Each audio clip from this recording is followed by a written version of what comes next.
Esto va a estar más fácil de lo que esperaba, ¿eh?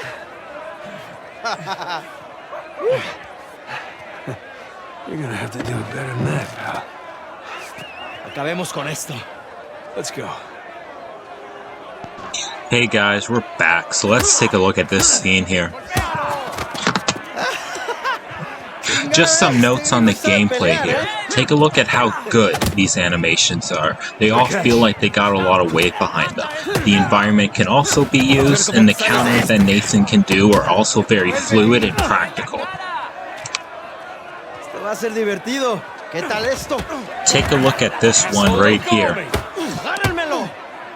You can really feel these animations at times. Like, oh shit, that looked like it hurt. I also think that this really helps to characterize Nathan here. Along with the flashback earlier, you really get a sense that Nathan is just a real scrappy guy who really likes to punch things and get punched. Listen to the sound design here and the subtle screen shakes that we get to see. I love this counter right here where he just takes the guy's head and BAM! Right into the post. Despite being so simple from a gameplay perspective, the fights in these games are just so enjoyable to play. Come on, amigo. Eventually, a couple of guards come along and break up the fight and send Nathan into a solitary prison, which all turns out to be a ruse to let Nathan escape and climb this old pirate tower. We get a cutscene here that first introduces us to the main quest. Nathan is set on a MacGuffin hunt to find the long-lost treasure with his brother. From here, Nathan gets his handcuffs removed, and we're ready to do some climbing. Here we get another simple climbing tutorial. The rope gets reintroduced here and put to great use. These rope swings feel a lot more dynamic and exciting here. I also love these moments in the Uncharted games when you're climbing something and the environment breaks down in real time. We get some pretty crazy set pieces later on, but for what they are here, they're pretty good. Again, I just want to make a note about how this game uses its opening wisely to highlight character traits. You really get a sense that Nathan is just a kid in a candy store when he sees something big to climb. Alright, not gonna lie. This is pretty awesome.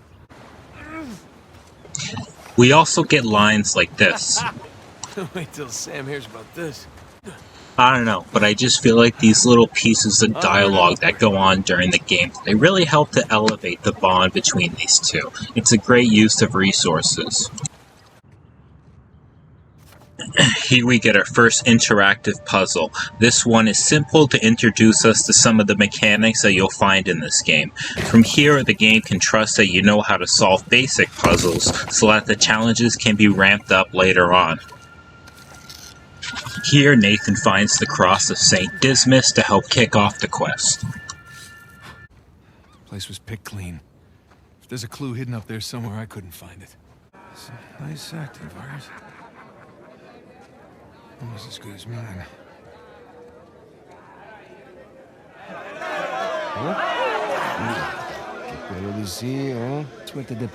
I really like how this part introduces Sam here. Him winning a game of dice for cigarettes against the other inmates really shows that he's probably the more cunning and adept of the two. We also get a nice callback to the flashback when Sam notices the bruise under Nathan's eye. No, we were right. You just gotta find Rafe. Rafe. Don't start, please. Oh, come on. Like you said, we did this.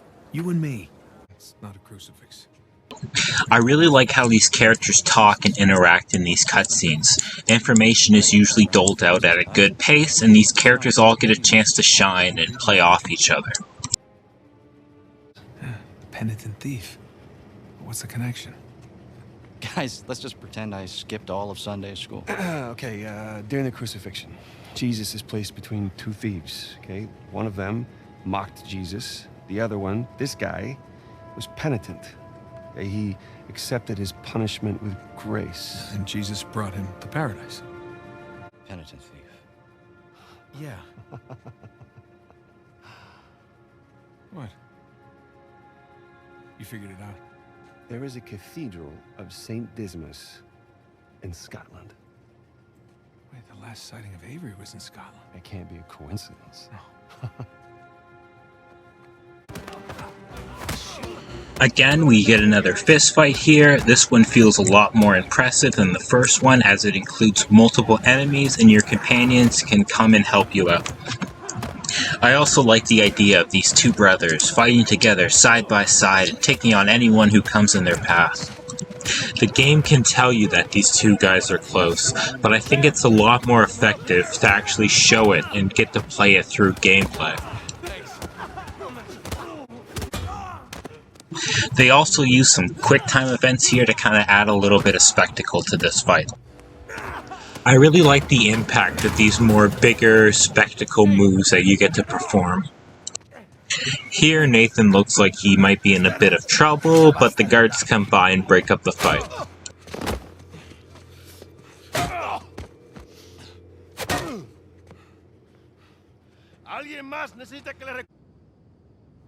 Here we get a scene where the prison guard tries to get in on the deal, and it doesn't go too well for him. This leads to a chase scene where the guys have to escape the prison. Again, these cutscenes do a great job at contextualizing an upcoming gameplay set piece. This one here is pretty good, but there will be much better ones along the way. Uncharted 4 really excels at these tightly designed action set pieces that have narrative context. Even here in the opening, we get some very well executed gameplay, all while furthering the characters and story. There's also a lot of dialogue going on during this escape. It really adds to the characters.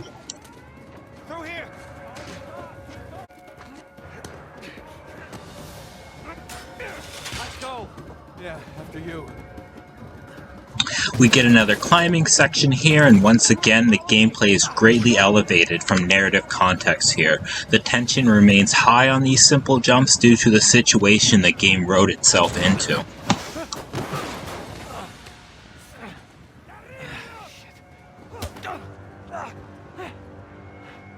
Seriously? Can we see that again? That was awesome.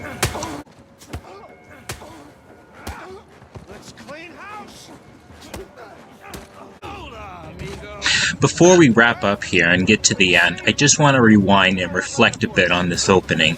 You guys remember the start of this game where the two of you rode boats in a fast-paced action scene, blowing up whatever was in your path, before settling in for some light gameplay and character progression where we see these two brothers' dynamic and history to that rad opening fight.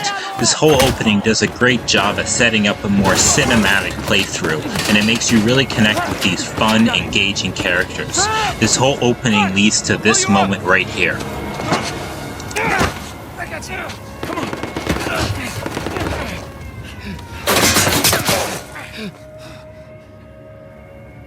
Sam, no. No, you hold on. Hold on. Sam! Give me your other arm. Come on, reach. No! Sam! We gotta move. Oh, no, he's still down there. No, he's gone. Come on, the boat's just beyond the wall. No, I can't. Can't leave him behind. Nate, your brother is dead. Either come with me or join him. Just have it your way.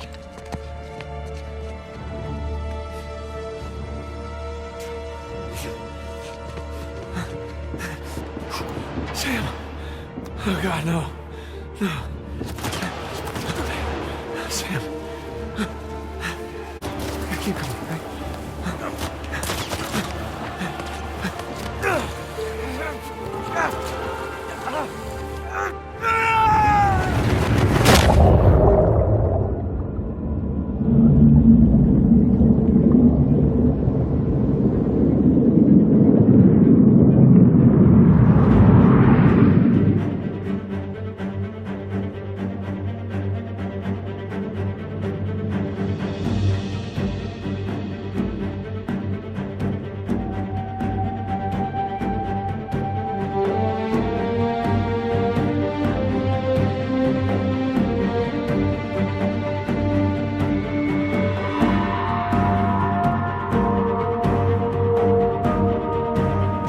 Oh my goodness, I don't even know where to begin with this one. What a wonderful scene. What a beautifully well realized moment. I could gush for hours about how awesome this opening is. When you hit that water and the Uncharted music starts playing and the title screen shows up, I was floored. I don't think I've ever seen a video game opening as effective as this one. Just bravo all the way through. This opening is so awesome and inspired me to go back and make a commentary track where I talk about how awesome this opening is. Thank you all for finishing up this series with me, and I hope you all take care.